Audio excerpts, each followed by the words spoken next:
योगिया दुर्लभ तो म्या देखिला साजनी,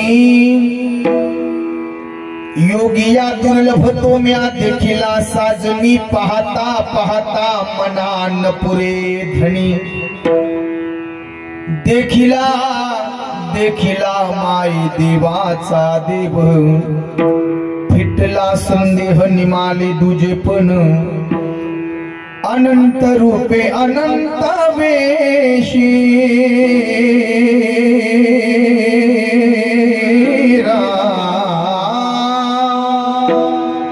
अनंत रूपे अनंत वेशी, देखिले म्या त्यास, बाप रखुमा देवी बरू खुन बानली कैसी, ओ देखिला देखिला माय देवा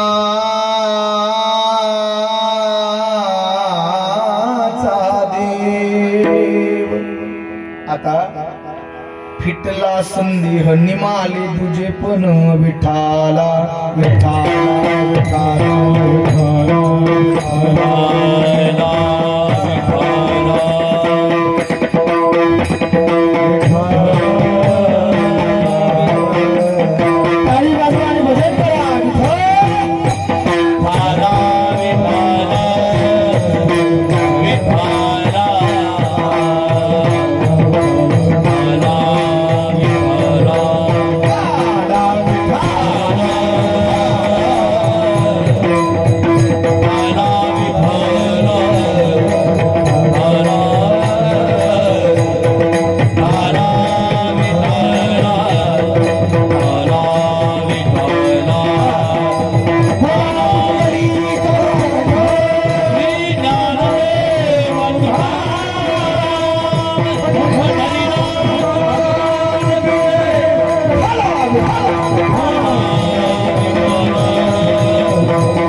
एवढे जरा जे पाठीमागे बसलेत ना, जरा पुढे आलं तर छान होईल बघा.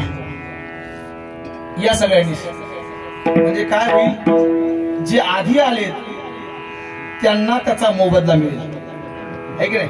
नाहीतर माणसं पाठीमागून पुढे येऊन बसतील, है की नाही? आणि म्हणून तुम्ही अगोदर आलायत आणि म्हणून तुमचा मोबदला तुम्हाला मिळाला पाहिजे. महिला मंडळ तुम्ही सुद्धा थोडं पुढे सरका, म्हणजे जरा छान वाटेल. समचरण सरोज सांद्री लाभ दाभं, जगरण हित पाणी मंदन मंदनानाम, तरुण तुलसी माला कंधरम कंजनेत्रम, सदैव धवल हासम विठ्ठलम चिंतयामि. नमो विठ्ठला राजया पांडुरंगा, नमो रुक्मिणी माऊली ज्ञान गंगा, नमो पुंडलिका नमो चंद्रभागा राम. नमस्कार माझा रुक्मिणी पांडुरंगा, पांडुरंगा करू प्रथम नमन, दुसरे चरण संतांची या, त्यांच्या कृपादाने कथेचा विस्तारू. बाबाजी सद्गुरुदास तुका किंबहुना जयांची केली स्मरण, होय सकळ विद्यांचे अधिकरण, तेची बंधू श्री चरण श्री गुरूंचे ते नमस्कारोनी आता. ओम नमो ज्ञानेश्वरा,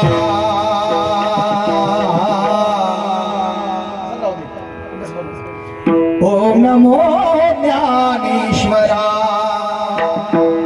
करुणा करा दया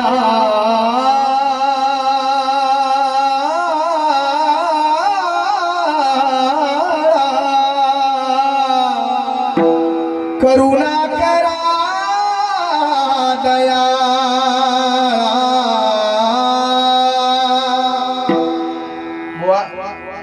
या अभंगामध्ये जर करुणामय आणि दयाळू जर शब्द आला असेल तर मला असं वाटतं तेवढ्याच करुणामय आणि दयाळू अंतकरणाने आम्ही त्याला स्वर सुद्धा लावले पाहिजे ना लावले पाहिजे आणि म्हणून ओ करुणा करा दया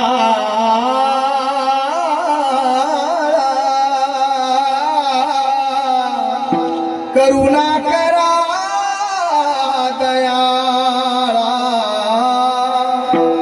तुमचा अनुग्रह लाधलो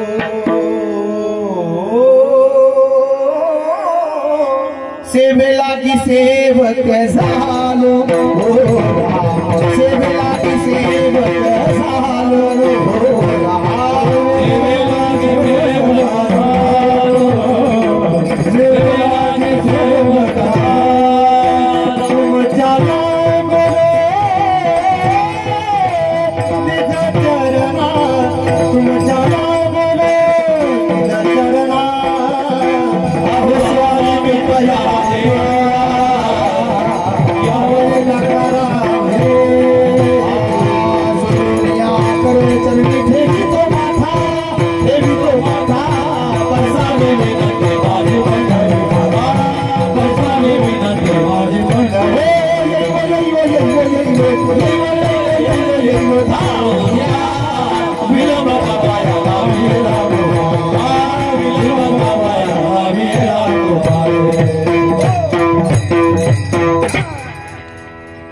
तुम्ही झोपा सगळे जरा टाळ्या वाजवा इतना तो करना स्वामी जब प्राण तन से निकले गोविंद नाम लेकर जब प्राण तन से निकले उस वक्त जल्दी आना उस वक्त जल्दी आना नहीं शाम भूल जाना राधे को साथ लाना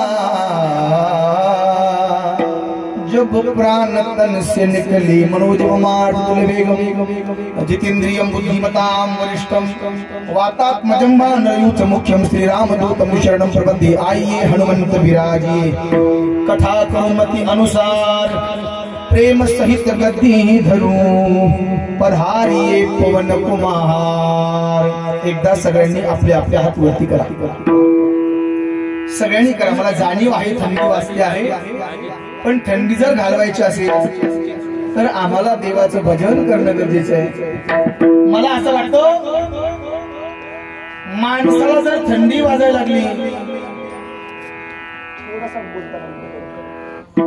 माणसाला जर थंडी वाजायला लागली तर माणसं अंगावरती काय घेतात बोला बोला बोला काय घेतात अहो तुम्ही सर्वजण घेऊन आला सध्या हा कोणी स्वेटर घेतय हा कोणी कांबाळ घेतो कोणी घोंगडी घेतो कोणी रग घेतो कोणी मफलर बांधतो मला असं वाटतं थंडी वाजायला लागली हात वर करा थंडी जर वाजायला लागली तर माणसं अंगावरती रग घेतात अंगावरती रग घेण्यापेक्षा मला असं वाटतं माणसाच्या अंगातच रग पाहिजे हळू हातवरती करा माणसाच्या अंगात रग पाहिजे एक गोष्ट सांगेल बुवा हृदयातले विकार घालवण्यासाठी अंतकरणातले विकार घालवण्यासाठी माझ्या भगवान परमात्म्याच्या भजनाची नामाची बंडी अंगावरती धारण करा तुम्हाला विकाराची थंडी कधीच वाजणार नाहीये आणि म्हणून सगळ्यांनी हात वर करा आणि माझ्या ज्ञानोबरायांना या कीर्तनाच्या माध्यमातून त्यांना आपण प्राचारण करूया की माऊली तुझ्या नावाचा सोहळा आम्ही या अंबड नगरीमध्ये या कुठलं नगर आहे शारदा नगर मध्ये एवढा सुंदर असा सोहळा साजरा करतोय ना आपण यावं आणि आमची कीर्तन रूपी सेवा आपल्या चरणी रुजू करून घ्यावी।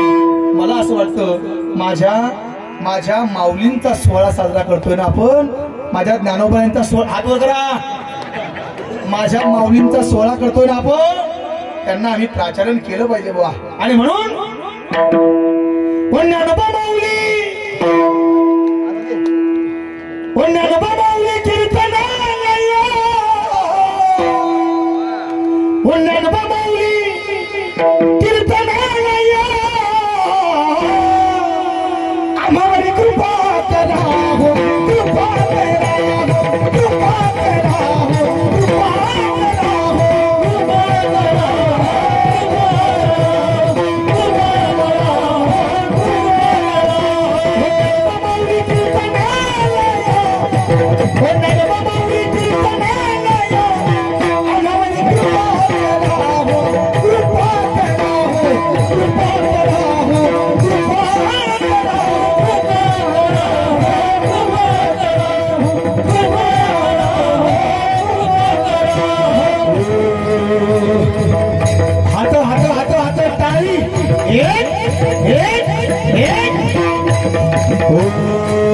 साधकाची माय माझी ज्ञानाबाई, अनाथाची माय माझी ज्ञानाबाई, अनाथाची माय माझी ज्ञानाबाई,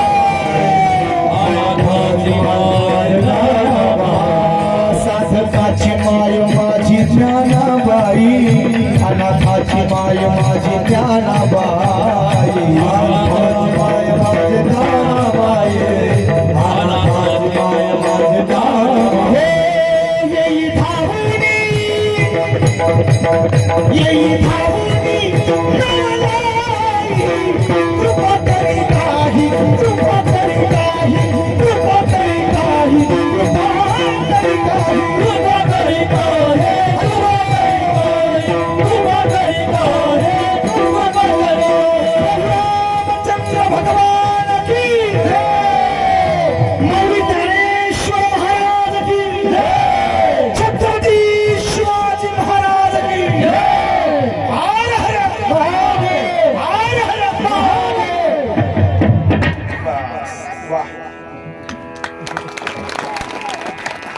योगिया दुर्लभ तो म्या देखिला साजनी, योगिया दुर्लभ तो म्या देखिला साजनी, पाहता पाहता मनान पुरे धनी, देखिला देखिला माय देवाचा देव, फिटला संदेह निमाले दुजे पण प्रस्तुत प्राप्त प्रसंगी। कीर्तन रूपी सेवे करता निवडलेला अभंग, जगतवंदनीय महान भगवत भक्त जगाचे मायबाप अलंकापूर निवासी, साधकाची माय, अनाथाची माय, भक्त करुणा वत्सल त्या ठिकाणी माझ्या ज्ञानोबा आहे। ज्ञानाचं ज्यांना राज्य त्या ठिकाणी पद दिलंय, राजा आहे, नोहे नोहे सांगेल बुवा, ज्ञानाचे सागर आहेत, याच्याही पुढे जाऊन सांगेल माझे ज्ञानोबा आहे, ज्ञानदेव आहे। जी ज्ञानाची देवता आहे, ती ज्ञानाची देवता ज्याच्या घरी पाणी वाहते ना, ते म्हणजे माझे ज्ञानोबा आहे, ते माझे माऊली आहे। हरी ज्ञानाचा सागर, थोडा जरा आवाज बसलाय पण तुम्ही समजून घ्या, कारण रोजचे 2-2, 3-3 करायला लागले। सांगू तुम्हाला, तुम्ही म्हणता तुला कोणी सांगितलं करायचं, पण सेवा करायची ना बुवा तर तनमन धनानेच करायची, देह जावो अथवा राहो पांडुरंगी दृढ भाव। ओ ज्ञानाचा सागर सखा माझा ज्ञानेश्वर, सखा माझा ज्ञानेश्वर। अरे ज्ञानाची काळजी आहे। एक गोष्ट सांगेल बुवा, माझ्या ज्ञानोबरांकडे जर आम्ही प्रार्थना केली आणि फक्त एवढंच जर म्हटलं ना की माऊली ज्ञान दे, ज्ञान दे, ज्ञान दे, इतकं जरी म्हणत राहिलो ना तरी सुद्धा माझे ज्ञानोबा आहे आमच्या पदरामध्ये ज्ञान टाकतात। एवढं उदारत्व आहे, एवढा अधिकार माझ्या ज्ञानोबरांचा आहे।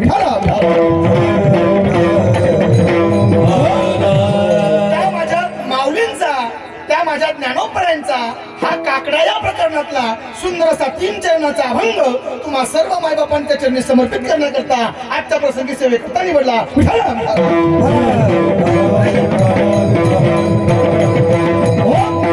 या अभंगाच्या माध्यमातून माझे ज्ञानोबराय भगवंताच्या स्वरूपाचं वर्णन करतात.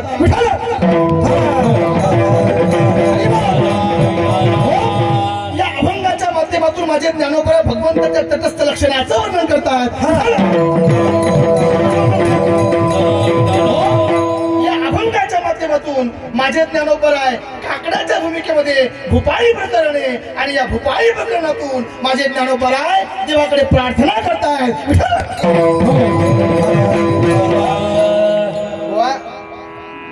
आपण जरा दोघही नवीन एकमेकांसाठी सगळ्यांसाठी, त्यामुळे माझा स्वभाव हा एखादी वेळेस तुम्हाला माहित नाहीये, माझा स्वभाव एखादी वेळेस त्यांना माहित नाहीये आणि तुमचा सुद्धा स्वभाव मला अजून माहित नाहीये. बरोबर आहे? हा, एकदा का माणसाची एकी जाती झाली की मग मात्र त्या माणसाला एकमेकाचा अंदाज लागत असतो. जशी नवी नवरी आहे, काय काय काय काय काय काय जशी नवी नवरी आहे आणि ती आपल्या सासरी जाते, त्या नव्या नवरीला बुवा त्या सासरच्या सासू सासऱ्यांचा घरादाराचा अंदाज अजिबात नसतो. आणि एकदा का ती येती झाली, ती जर त्या ठिकाणी येरझार झाली ना, मग मात्र तिचा अंदाज घरच्यांना लागतो आणि घरच्यांचा सुद्धा अंदाज हा तिला लागत असतो. तसं आज मी तुमच्यासाठी नवीन आहे आणि म्हणून एखादी वेळेस हे सगळे माणसं म्हणतील आजचं वारं जरा वेगळं दिसायला लागलंय. आजचं वारं जरा वेगळं आहे. मला असं वाटतं बुवा प्रत्येक माणसाला वारं लागायलाच पाहिजे. काय काय काय काय काय प्रत्येक माणसाला वारं लागायलाच पाहिजे.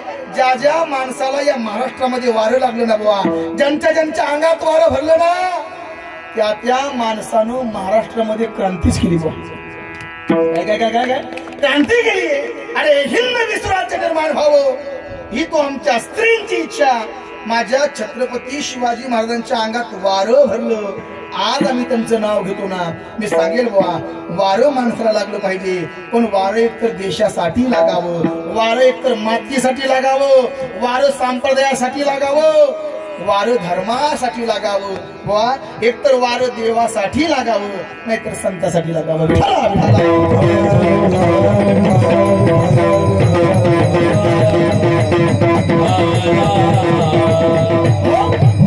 सांगून जाईल बुवा आम्हाला प्रत्येकाला वारे लागले. काहींना भवानी मातेचं वार आहे, काहींना खंडोबारायचं वार आहे, काहींना बिरोबाचं वार आहे, काहींना मसोबाचं वार आहे, काहींना आता कॅमेरा म्हणून आवरला शब्द. अनेक प्रकारचे वारे. पण बुवा आम्ही भाग्यशाली माणसं आहोत. आम्हाला जो पंढरपूर निवासी माझा पांडुरंग आहे ना, त्या पांडुरंगाचं वारं आम्हाला आहे. मला असं वाटतं वारं लागलं पाहिजे, एकतर संताचं लागावं, नाहीतर देवाचं लागावं. व सांगेल तुकोबरायांना वारं लागलं देव भेटीचं, ज्ञानोबरायांना वारं लागलं देव भेटीचं. आज 750 वर्ष पूर्ण झालेत, आम्ही त्यांचा सोहळा साजरा करतो. वारं असं लागावं. तर तुमचे आमचे वारे न सांगितलेले बरे, तुमचे आमचे वारे न सांगितलेले बरे आहे का? सांगू का? सांगतो आता. बघा तुमचे आमचे वारे न सांगितलेले बरे. आम्हाला कामाचं वार आहे, आम्हाला लोभाचं वार आहे, काहींना क्रोधाचं वार आहे, काहींना सत्तेचं वार आहे, काहींना खुर्चीचं वार आहे, काहींना धनाचं वार आहे, काहींना एकमेकाची निंदा करायचं वार आहे, काहींना शेजाऱ्याचे बांध कोरायचं वार आहे, काहींना सोयरीकी जोडायचं वार आहे, आणि काहीला क्या बात आहे अशी हुशार माणसं पाहिजेत.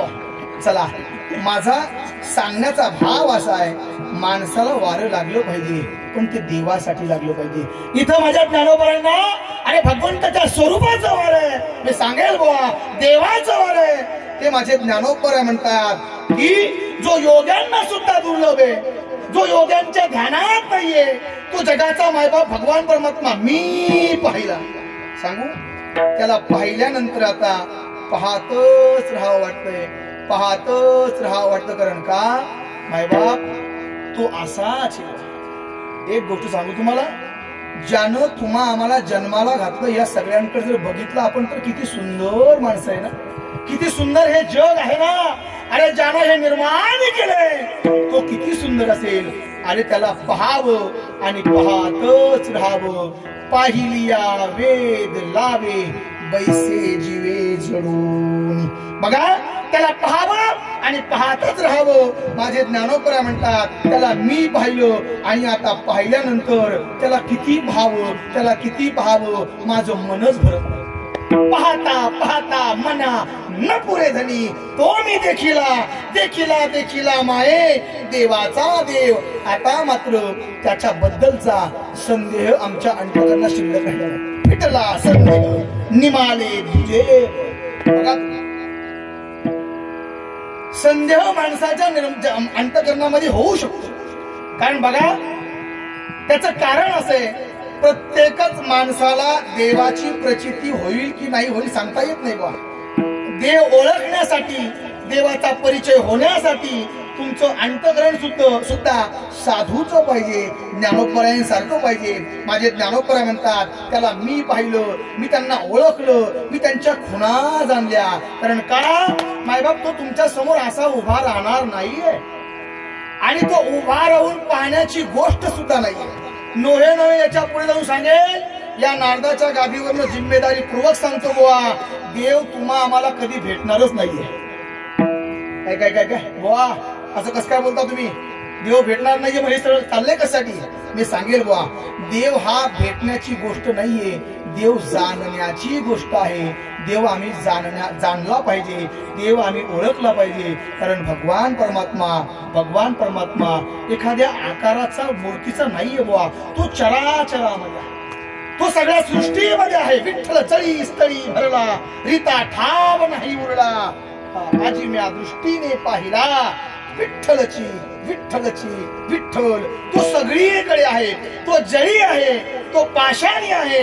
मी सांगेल बुवा, तो प्रत्येकाच्या हृदयात तैसा हृदयामध्ये मी रामू, असता सर्व सुखाचा आरामू.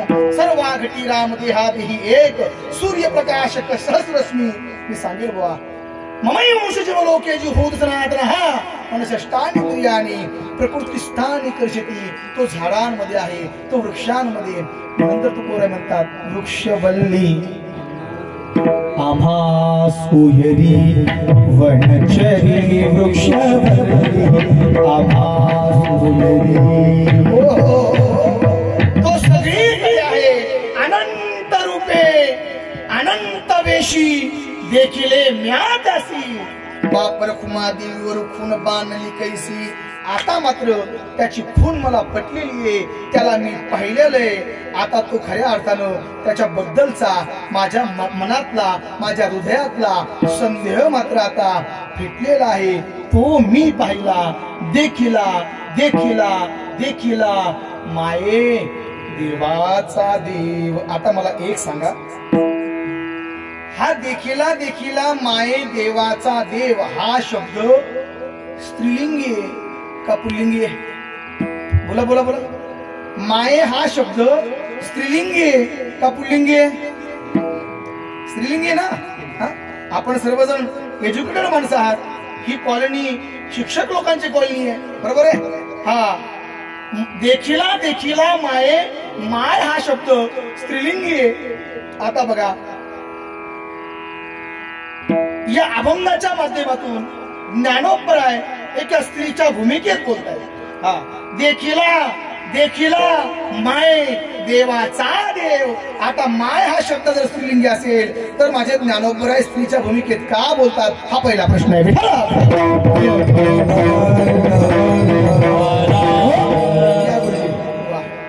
आज सगळे आमचे शिक्षक वृंद सुद्धा, म्हणजे आमचे गुरुजीच म्हणायला काही हरकत नाही, नवे नवे आहेच, सर्वजण उपस्थित आहेत. सगळ्यांच्या चरणी साष्टांग प्रणिपात करतो. अभंगाचा सरळ सरळ असे तुमच्या पुढे मांडण्याचा मी प्रयत्न केला आहे. बघा, अतिशय सुंदर नियोजन आज आपल्या या शारदा नगर मध्ये आपण सगळ्यांनी आयोजन केले. बुवा, एकल्याचा नव्हे खेळ म्हणून मेळ त्या ठिकाणी मिळविला. एवढा सुंदर सोहळा आपण साजरा करताय. मला तर असं वाटतंय आजचा 3रा दिवस आहे, पण जणू की वाटतंय की आपला जागरचा दिवस आहे, त्याची प्रचिती होती बुवा. हा, पण 3रा दिवस आहे. सांगेल महाराज, असं वाटतंय आज हे कीर्तन आपल्या या शारदा नगर मध्ये नाही, आज हे कीर्तन या शारदा नगर मध्ये नाही, तर याची प्रचिती अशी होते की जणू की हे कीर्तन माझ्या पांडुरंगाच्या रावळात चालू आहे. काय पांडुरंगाच्या रावळात चालू आहे. एवढं सुंदर, अतिशय सुंदर नियोजन आपण सर्व या कॉलनीतील मंडळींनी केलं. त्याकरता मी तुमच्या सगळ्यांच्या चरणी साष्टांग प्रणिपात करतो. या कीर्तनासाठी, या कार्यक्रमासाठी अतिशय थोर माणसं, अतिशय उच्च क्वालिटीचे माणसं, गायक वृंद या ठिकाणी आहेत. आज गाणारे चांगले, आज बसणारे चांगले, माईक सिस्टम सुद्धा एक नंबर आहे. इकडे पण काळे पाटील आहेत आणि इकडे पण काळे पाटील आहेत. आज गाणारे चांगले, आज वादक चांगले, माईक सिस्टम चांगली आहे. तुम्ही म्हणाल बुवा आम्ही तुमचं काय केलं, तुम्ही सुद्धा फार सुंदर आहात. प्रभू तुम्ही महेशाच्या मूर्ती, मी दुबळा अर्चित असे भक्ती, आपण देव स्वरूप आहात. आता हे सगळे चांगले आहेत, मग मी काय पडे का? मी सुद्धा चांगला आहे, म्हणूनच त्या ठिकाणी मला इथं प्राचारण केलंय.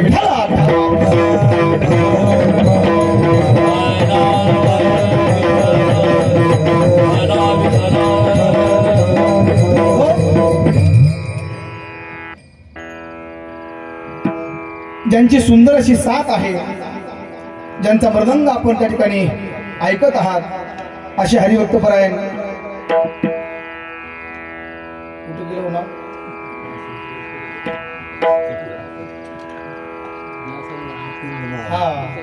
आडनाव मला आठवलं, त्यामुळे मुकुंद महाराज ज्यांचा एवढा सुंदर त्या ठिकाणी मृदंग आहे, ज्यांचं वादन आहे, अतिशय पोषक वादन आहे, असे असणारे आमचे मुकुंद महाराज यांच्या चरणी साष्टांग प्रणिपात करतो. इकडे असणारे आमचे हरिभक्तपरायण दीपक महाराज मते आहेत, अतिशय सुंदर त्यांचा आवाज आहे. त्यानंतर इकडे आमचे शरद महाराज काळे आहेत, अतिशय सुंदर त्यांचं गाणं आहे, ते सुद्धा या ठिकाणी साथीला आहेत. त्यांच्याच बाजूला असणारे मुळे महाराज आहेत. आपले आपले नाव सांगा आणि आपली आपली सोडवण करा, कारण माझा स्वभाव जरा भोळसर असल्यामुळे माझ्या लक्षात नाव राहत नाही, म्हणून मुळे महाराज आहेत. बसल्यापैकी सुद्धा अनेक महाराज मंडळी आहेत, ज्यांच्या चॅनलच्या माध्यमातून हा सगळा कार्यक्रम आहे कीर्तन रूपी पुष्प सगळीकडे दिसणार आहे. अशा तिन्ही चॅनलवाल्यांच्या चरणी साष्टांग प्रणिपात करतो की आपण आमचं हे कीर्तन रूपी पुष्प सगळ्या महाराष्ट्राला या चॅनलच्या माध्यमातून दाखवणार आहात. आणि बघा, मला असं वाटतं दोदळगावचे ना, हा चेहरा मी आल्यावर वाचला तसा, म्हणलं दोदळगावचे आमचे काका आहेत, खूप जुनी ओळख आमची आहे.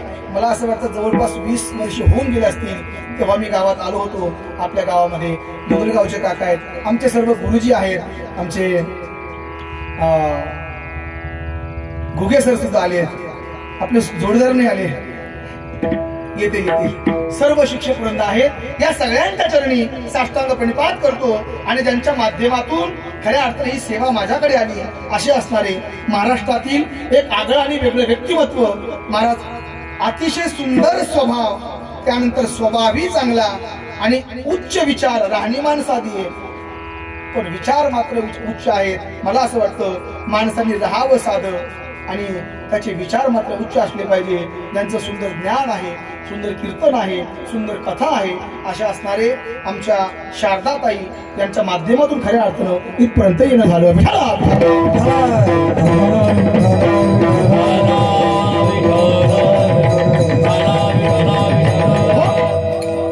ज्यांचं पहिल्या दिवशी कीर्तन झालं, बरोबर ना, हा, ते मला नंतर आठवलं. सुलोचनाताई काटे, काटे आणि काटे, हा, त्यांचं आडनाव काटे, पण हे टोचणारे काटे अजिबात नाहीये. हे नाजूक काटे आहेत आणि यांचा त्रास अजिबात होणार नाहीये, म्हणून त्यांचं सुद्धा आगमन या ठिकाणी झालेलं आहे. त्यांच्याही चरणी साष्टांग प्रणिपात करतो आणि माझ्या चिंतनाकडे वळतो.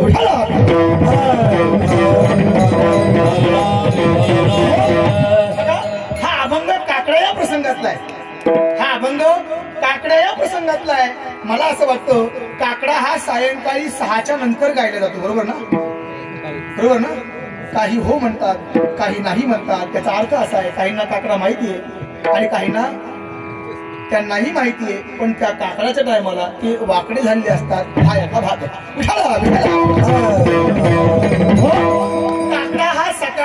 सकाळी ब्रह्ममुहूर्तावरती पहाटे 4 नंतर गायल्या जातो आणि या काकड्या या प्रसंगातील हे भूपाळी प्रकरण आहे आणि या भूपाळी प्रकरणातला हा सुंदर असा अभंग आहे.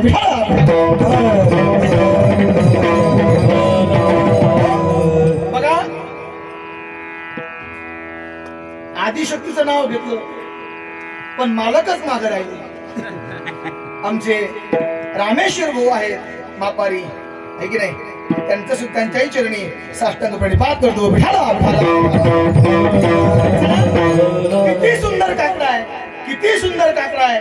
जी जी माणसं काकडा गातात ना त्यांना विचारा किती सुंदर काकडा. मी माझ्या माध्यमातून सांगेल बुवा, काकडा माणसाने केला पाहिजे, काकडा माणसाने गायला पाहिजे. कारण का काकडा हे साधन देव भेटीचं खऱ्या अर्थानं फार प्रामुख्याचं साधन आहे. एक गोष्ट सांगून जाईल बुवा, काकड्याने आम्हाला भगवान परमात्म्याची प्राप्ती होते. काकडा जर गायला बुवा तर काकडा आम्हाला देवाच्या जवळ घेऊन जातो.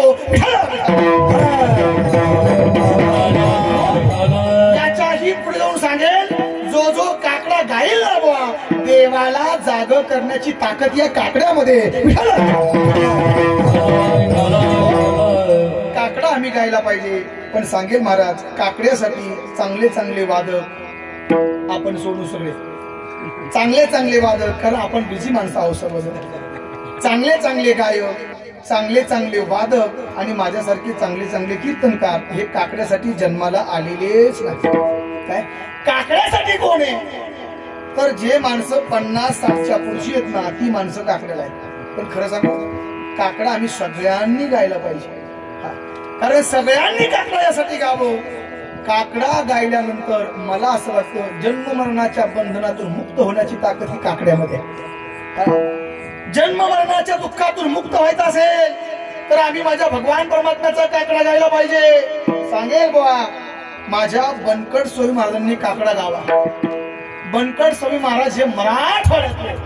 आज जो आपल्याकडे एवढा परमार्थ चालतोय ना, आपल्याकडे एवढे सोहळे चालतात ना, याला एकमेव जर कारण कोण असेल तर ही कृपा केवळ आणि केवळ माझ्या बनकट स्वामी महाराजांची. नाहीतर आपल्याकडे परमार्थ राहिला नसता बुवा. मराठवाडा सध्या परमार्थामध्ये 1 नंबर आहे. त्याचं कारण केवळ एकच आहे, माझे बनकट स्वामी महाराज ते मराठवाड्यामध्ये आहेत. त्यांची कृपा तुमच्या आमच्यावरती. आम्ही जर पश्चिम महाराष्ट्रामध्ये जर आम्ही गेलो तर त्या पश्चिम महाराष्ट्रातील लोक म्हणतात की काय मराठवाड्यामध्ये खाण असेल, एक दगड जरी उचलला ना तर तगडाखाली महाराज आहे. काय दगड जरी उचलला ना तर खऱ्या अर्थानं गावागावात एक एक सुरेली माणूस आहे. गावातला साधा जरी भजनी असला ना तरी सुद्धा तो अगदी स्वरात गातो. मी आता सहज जरी म्हटलो नाही तर की माझ्या पाठीमागं गाणं गा तर इथं 99% माणसं माझ्या पाठीमागं गातील. त्याचं कारण केवळ एकमेव आहे, ही माझ्या बनकट स्वामी महाराजांची कृपा आहे. त्यांच्या कृपेमुळे आमचे लेकर येणारे सुद्धा हे गातच येतात, गातच येतात. ही त्यांची कृपा आहे. हा कृपा आहे. आणि त्या बनकट स्वामी महाराजांनी काकडा गावा. अरे पंढरपूर नदीमध्ये वाळवंटामध्ये माझ्या महाराजांनी काकडा गावा. लोकांनी काकड्यासाठी धावून यावं. माणसं कीर्तनाला येत नाही. माझ्या बनकट स्वामी महाराजांच्या काकड्याला पहाटे पहाटे लोकांनी गर्दी करावी. अरे अथांग समुद्राच्या ठिकाणी आहे आणि महाराजांनी काकडा गायला ना तर प्रत्येक माणसाच्या डोळ्यातनं धारा लागायच्या. बुवा एक गोष्ट सांगू शरद महाराज, आम्ही जे ह्या चाली गातो ना काकड्याच्या, ह्या सगळ्या चाली बनकट स्वामी महाराजांनी बांधलेल्या आहेत. ह्या चाली त्यांच्या आहेत. आम्ही त्या चाली गायल्या ना महाराज, माझे महाराज गायचे, लोकांच्या डोळ्यातनं अश्रू यायच्या. बुवा एक गोष्ट सांगेल, लोकांच्या डोळ्यातून अश्रू येणं काय नवले माय बाप. विटेवरती उभा असणारा माझा भगवान परमात्मा विटेवरनं ताडकन उडी मारायचा आणि बनकट स्वामी महाराजांच्या समोर येऊन काकडा. ही दंतकथा नाहीये, हे आताच आहे. आणि महाराजांचा काकडा ऐकायला त्या ठिकाणी देवाला बसावं एवढा अधिकार संपन्न काकडा आहे.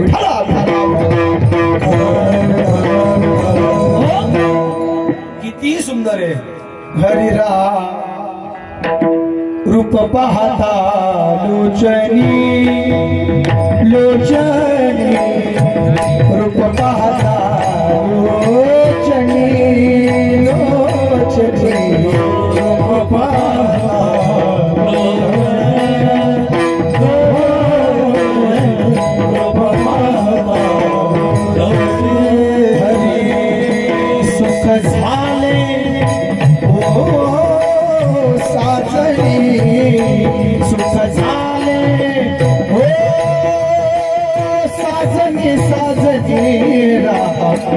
हा विठ्ठल बरवा बरवा हा विठ्ठल बरवा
एवढ्या सुंदर ज्यावेळेस आपण चाली गातो ना, तुम्ही सर्वजण डुलाय लागले बुवा. खरं सांगा, माझ्यासारखा सर्वसामान्य माणूस जर गात असताना जर आपलं मन प्रसन्न होत असेल, माझ्या स्वामींनी काकडा गावा, माझ्या देवाचं मन का बर खऱ्या आनंदीमध्ये व्हावं. सांगेल वा, एवढा सुंदर काकडा आहे. देवाला जाग करण्याची ताकद काकड्यामध्ये. उठा जागे वारी स्मरण करा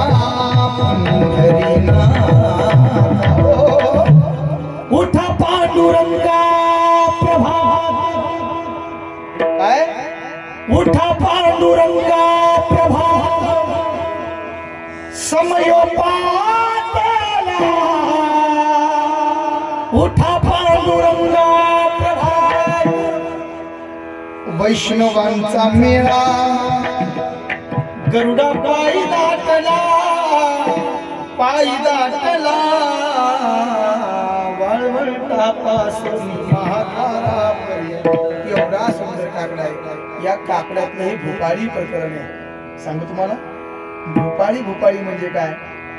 मला असं वाटतं एक 10 मिनिटामध्ये तुम्हाला हे भूपाळी प्रकरण समजून सांगतो आणि बरोबर माझ्या वेळेमध्ये मी अभंगामध्ये प्रवेश करतो.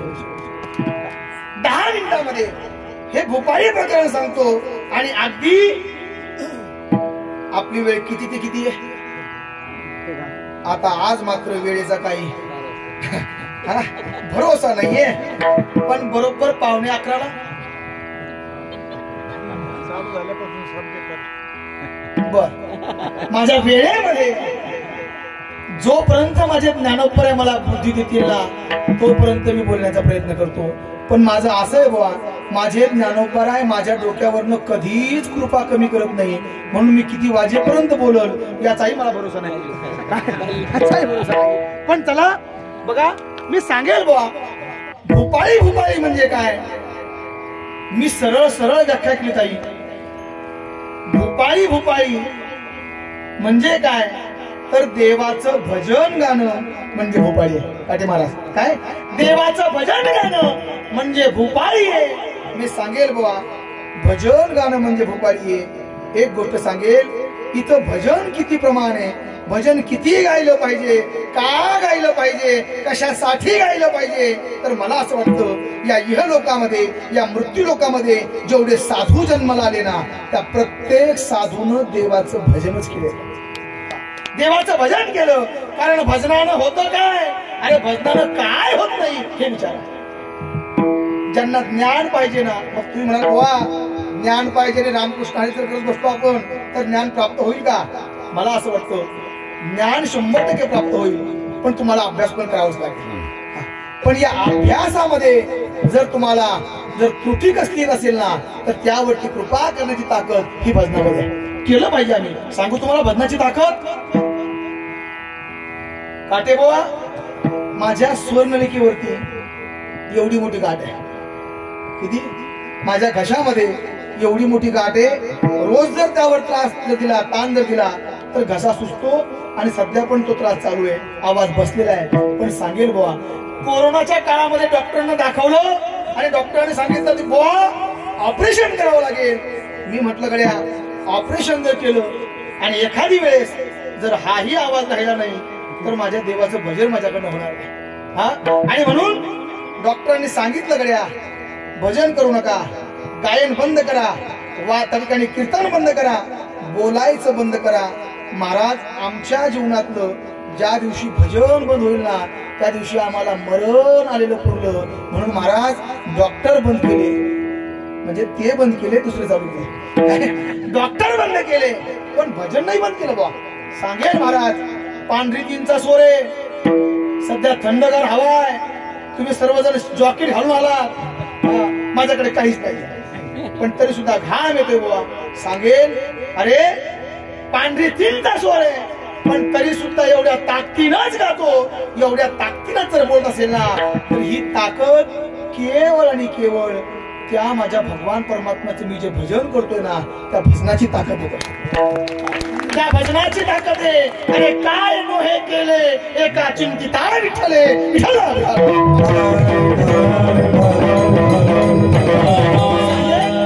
ज्यांना धन पाहिजे ना, देवाचं नाव घ्या, कामही करा.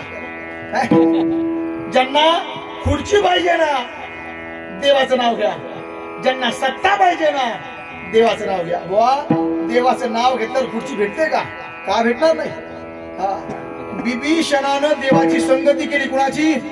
कुणाची केली? बिभीषणानं अरे देवाची संगती केली, देवाचं नाव घेतलं. परिणाम तुम्हाला सगळ्याला माहितीये, राजा रावणाचा वध करण्यात आला. आणि मला असं वाटतं लंकेचा राजा हे बिभीषणाला केलं, देवाची संगत करा, देवाचं नाव घ्या, सत्ता आमच्या पदरात पडल्याशिवाय राहणार नाही. अरे खुर्ची पाहिजे का? मला असं वाटतं खुर्ची पाहिजे आपल्याला, देवाचं भजन करा. आम्ही एक सांगेल बुवा, जर खुर्ची आम्हाला पाहिजे असेल नसेल बुवा, आम्ही कधीतरी आमची खुर्ची लोकाला दिली पाहिजे. काय? कधीतरी आम्ही आमची जागा ही लोकाला दिली पाहिजे. ज्या दिवशी आम्ही आमची जागा लोकाला देऊ ना, त्या दिवशी लोक आपल्यासाठी एक वेगळ्या उच्च दर्जाची जागा आमच्यासाठी निर्माण करून ठेवशी राहत नाहीत. हा, सांगेल, आम्ही आमच्या जीवनातली एक खुर्ची खाली केली. काय? आम्ही आमच्या जीवनातली एक खुर्ची खाली केली. परिणाम सांगतो, माझ्या ज्ञानोबरायांनी एवढी मोठी खुर्ची माझ्या पदरात घातली. ही खुर्ची खाली करण्याची ताकद आहे बुवा. हा, काहींना लक्षात येईल आता, काहींना आता नाही यायचं, काहींना काला झाल्यावर येईल. कारण काल्याला आहे ना काय बुंदी आहे का, नुकती आहे, नंतर लक्षात येईल. चला, माझा सांगण्याचा भाव असा आहे, देवाचं भजन किती प्रमाणे बुवा, देवाचं भजन गायला पाहिजे. धन पाहिजे, नित्य नेम नामी ते प्राणी दुर्लभ. लक्ष्मी वल्लभ तया जवळी हरीला, लक्ष्मी वल्लभ तया. देवाचं भजन प्रमाणे, देवाचं भजन आम्ही गायलं पाहिजे बुवा. अरे कुणाचं तरी होऊन जगलं पाहिजे आम्ही, कुणाचंही होऊन जगण्यापेक्षा मला असं वाटतं, जो आमच्यावरती कृपा करेल ना, जो आमचं हित जोपासतो ना, आम्ही त्याचं होऊन जगलं पाहिजे. कुणाचंही नाव घेण्यापेक्षा आम्ही देवाचं नाव घेतलं पाहिजे. एक गोष्ट सांगेल, इथं महिला वर्ग बऱ्याच आहेत बुवा, आपण सुद्धा बऱ्याच संख्येने आहात. आपल्या सगळ्यांचं लग्न झालंय माझ्या सहित, बरोबर ना? सगळ्यांचं लग्न झालंय. मला एक गोष्ट सांगा काळे बाबा, तुमच्या नावाचं कुंकू आमच्या काटेताईंनी कपाळावरती खऱ्या अर्थानं धारण केलंय. आपल्या नावाचं कुंकू आपली धर्मपत्नी आपल्या कपाळावरती धारण करते. आपल्या नावाचा दागिना पत्नी गळ्यात धारण करते. आपल्या नावाचा चुडा पत्नी आपल्या हातात धारण करते. मला असं वाटतं की धर्मपत्नी आपल्या पतीचं नाव घेते आणि तुमचं नाव घेतलंय आयुष्यभर सांभाळण्याची जिम्मेदारी ही आपल्यावरती, ही तुमच्यावरती. मला खरं सांगा, जर आम्ही सर्वसामान्य माणसं आहोत आणि एका स्त्रीनं एका पत्नीनं आपलं नाव घेतलं, आयुष्यभर नव्हे जन्मभर तिचा सांभाळ करावा लागतो आम्हाला. मला असं वाटतं जेने हा जीव दिला दान, आम्ही त्याचं चिंतन केलं पाहिजे. आम्ही त्याच्या नावाचा दागिना आमच्या गळ्यात धारण केला पाहिजे. आम्ही त्याच्या नावाचं कुंकू आमच्या कपाळावरती लावलं पाहिजे. बुवा हा तुळशी माळ गळा गोपी चंदन पिळा, एक सांगू, त्याचं नाव घेऊन जगलं पाहिजे. भजन आम्ही केलं पाहिजे. किती भजन प्रमाणे, एक 2 मिनिटं सांगतो.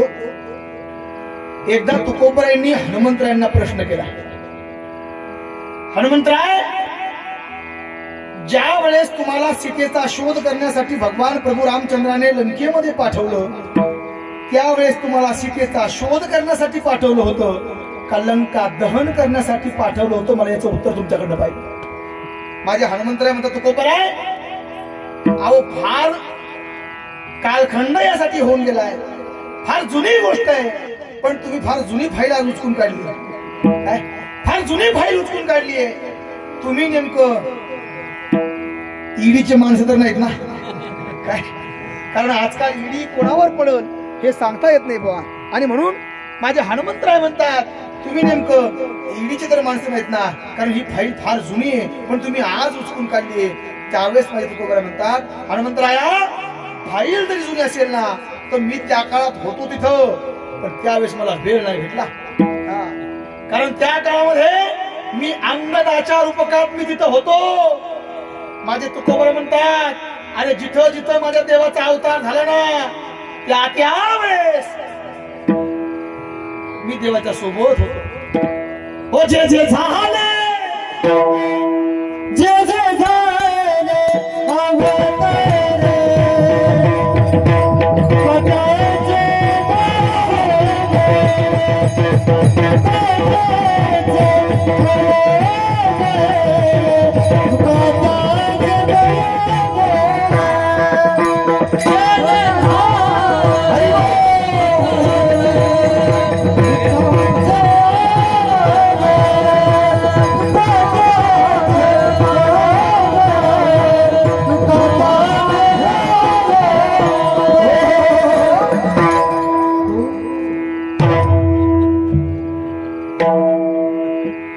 झोपा सगळे.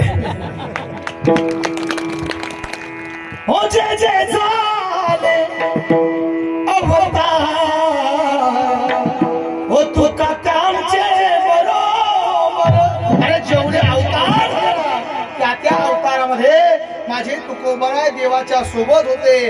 तुकोबराय म्हणतात, आता मला खऱ्या अर्थानं सांगा, मी तुम्हाला प्रश्न विचारतो, आपला शत्रू जरी असला तरी शत्रूच्या घरी गेल्यानंतर त्याच्या पाठीमाग त्याचं घर जाळणं ही चांगली गोष्ट आहे का वाईट गोष्ट आहे? बोला बोला. तुम्ही जरा बोल झाले का? नाही ना? का चहा सांगू तुला एकदा? नको. बघा, आपला शत्रू जरी असला तरी त्याच्या पाठीमाग जाऊन त्याचं घर जाळणं चांगली गोष्ट आहे का वाईट गोष्ट आहे? वाईट गोष्ट आहे. आपला शत्रू जरी असला तरी त्याच्या शेतात जाऊन त्याच्या गायीच्या चारा त्या ठिकाणी जाळून टाकणं ही चांगली गोष्ट आहे का वाईट गोष्ट आहे? वाईट गोष्ट आहे. आता मला सांगा, 4 मित्र एकत्र आहेत आणि त्या मित्रामध्ये मतभेद निर्माण करून त्यांना बाजूला करणं ही चांगली गोष्ट आहे का वाईट गोष्ट आहे? वाईट गोष्ट आहे. 2 माणसं सोबत राहतात, एका ताटात खातात, पण आपल्याच माणसाचा घात करतात, ही गोष्ट चांगली आहे का वाईट आहे? वाईट आहे. एका घराचे 4 घरं करणं चांगली गोष्ट आहे का वाईट गोष्ट आहे? जर या सगळ्या गोष्टी वाईट असतील मग हे काय कीर्तनकार करतो का? कीर्तनकार करतो का? नाही ना बुवा. मला असं वाटतं ह्या गोष्टी वाईट आहेत ना. माझे तुकोबर म्हणतात हनुमंतराया, अरे ही गोष्ट जर वाईट असेल तर तू येता येता रावणाची लंका दहन करून तुम्ही का आला बुवा? एक सांगू, तुकोबरायांचा अधिकार आहे शरद महाराज प्रश्न विचारायचा. प्रभू रामचंद्राने सुद्धा हनुमंतरायांना गुरुजी हा प्रश्न विचारला नाही की तुम्ही लंका दहन का केली म्हणून, पण तुकोबरा विचारताय. मला तर असं वाटतं आमच्या सारख्या माणसाची हिंमत होणार नाही बुवा हनुमंतरायाला प्रश्न विचारायची. मी तर विचारू शकत नाही. त्याचं कारण सांगतो तुम्हाला. हनुमंतरायाच्या हातातला जर गधा पाहिला, काय काय काय काय काय हनुमंतरायाच्या हातातला जर गधा पाहिला तर मला असं वाटतं माझ्यासारख्या गध्याची हिंमत होणार नाही. हिंमत होणार नाहीये. पण तुकोबराय प्रश्न करतात बघा. त्यावेळेस हनुमंतरायांनी एवढं सुंदर उत्तर दिलंय, एवढं सुंदर उत्तर दिलंय. एवढं उत्तर मात्र सगळ्यांनी बारकाव्याने ऐका. फार सुंदर उत्तर त्या ठिकाणी हनुमंतरायांनी दिलं. काय म्हणतात महाराज? हनुमंतराय म्हणतात तुकोबराय प्रश्न अतिशय सुंदर आहे. मी लंका दहन केली गड्या, पण का केली याचं उत्तर ऐका. ज्या वेळेस मला भगवान प्रभू रामचंद्राने सीतेचा शोध करण्यासाठी मला लंकेमध्ये पाठवलं होतं त्यावेळेस मी सगळी लंका माझ्या पायाखालून घातली. काय काय काय काय काय मी सगळी लंका माझ्या पायाखालून घातली.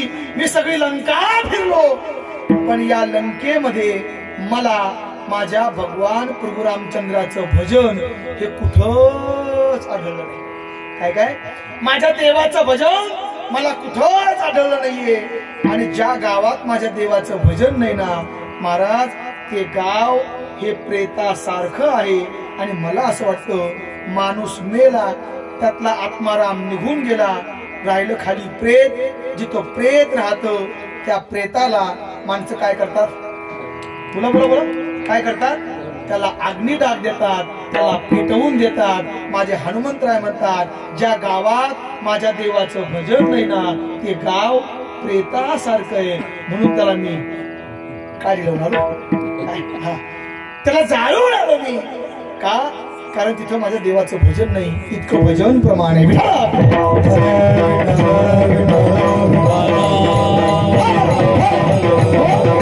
एवढं भजन प्रमाणे सांगेल बुवा. ज्याच्या मुखात माझ्या देवाचं नाम नाही ना ते नाम, ते मुख हे सर्पाच्या बिळाप्रमाणे, सर्पाच्या बिळाप्रमाणे नामाविन मुख सर्पाचे ते बीळ. आणि जीवाणू हे काळ सर्प आहे.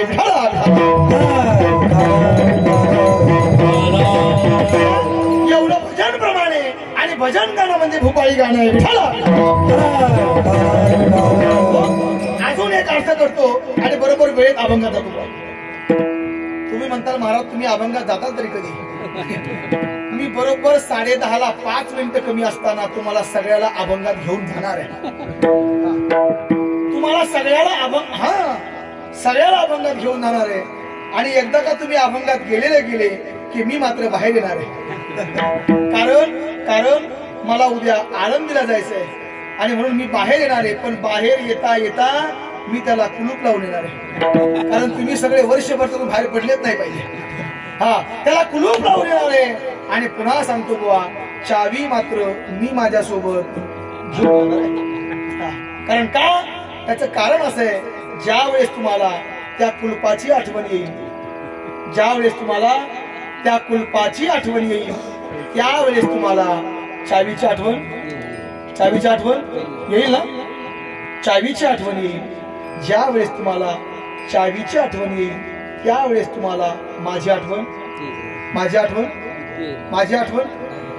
अरे माझ्या समोर तो हो ना कमीत कमी. माझी आठवण आली रे आली की मी पुन्हा येईन. पण ऐका, गैरसमज करू नका. मी कीर्तनासाठी येईन हा त्याचा अर्थ आहे.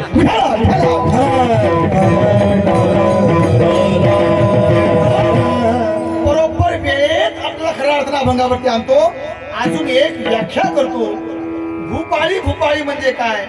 भू अधिक पाळी, भूपाळी या शब्दाचा जर आम्ही पदच्छेद जर केला ना तर भू म्हणजे भूमी आणि या भूमीचं पालन करणारा तो म्हणजे राजा आहे.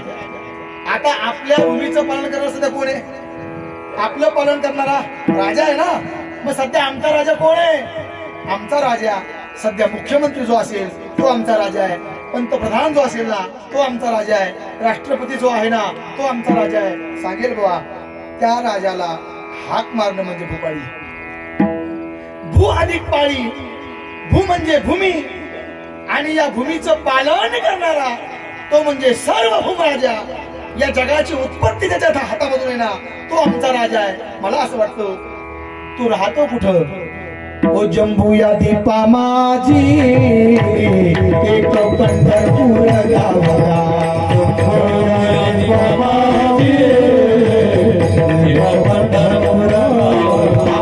धर्माचे नगर देखा विठोबाचे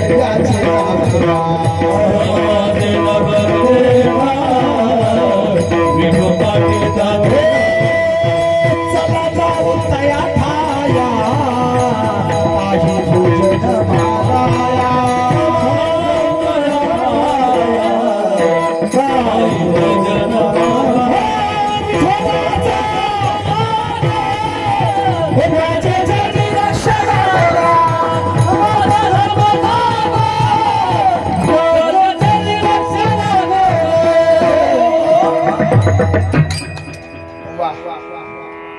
थोडा वेळ आहे आपल्याकडे. विठोबाचा धर्म जागो त्याचे चरणी लपतो राहतो तो पंढरपूर निवासी आहे. तो आमचा राजा आहे. त्या राजाला हाक मारणं, त्या राजाकडे प्रार्थना करणं, त्या राजाला विनंती करणं म्हणजे भूपाळी. आळी या शब्दाचा अर्थ होतो हाक मारणे. काय आळी या शब्दाचा अर्थ आहे हाक मारणे.